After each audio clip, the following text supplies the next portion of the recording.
तीर जो चलाए इनका नाम है पवने। परफेक्ट। और इधर से ऐसे धसे, तो रेत के टीले की डिजाइन ऐसी बन रही है।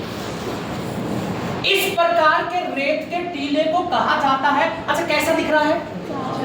चांद, आधा चांद। कैसा दिख रहा है? आधा चांद। यानी कि इसका नाम होगा अर्ध चंद्राकार। ये आकृति तो हमें दिख रही है, लेकिन इस आकृति का वास्तविक नाम जो है वो क्या है?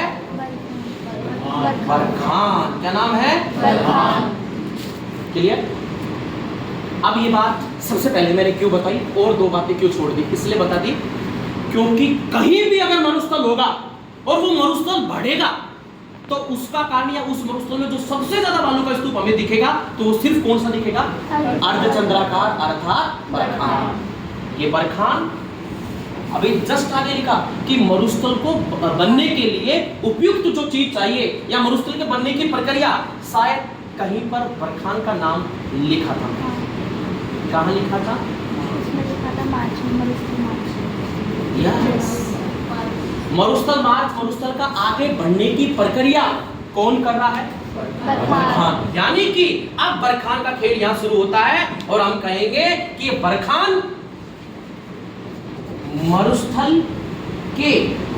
मरुस्थल का प्रसार करता है।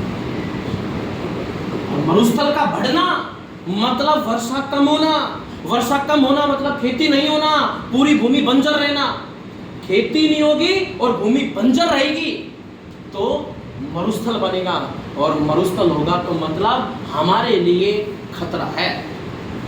इसलिए बरखान अत्यधिक मैक्सिमम विनाशकारी बालू का स्तूप भी कहे जाते हैं। परफेक्ट बात? कहीं ये मैन है। अब ऐसी आकृति कहीं पर बालू का स्तूप की, ऐसी आकृति कहीं पर बालू का स्तूप की,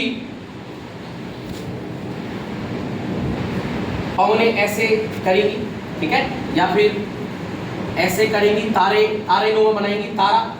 ऐसी आकृति कहीं पर बालू का स्तूप की, ऐसी आकृति कहीं पर बालू का स्तूप की,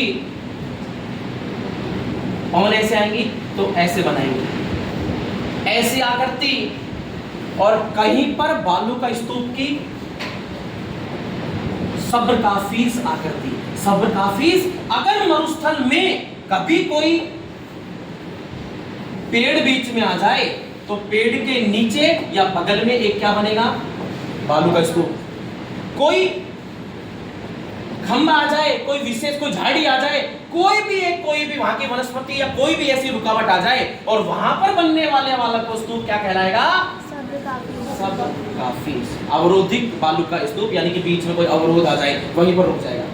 इस प्रकार की सब प्रकार की आकृतियां हम टॉपिक पढ़ रहे हैं बालू का स्तूपों के प्रकार।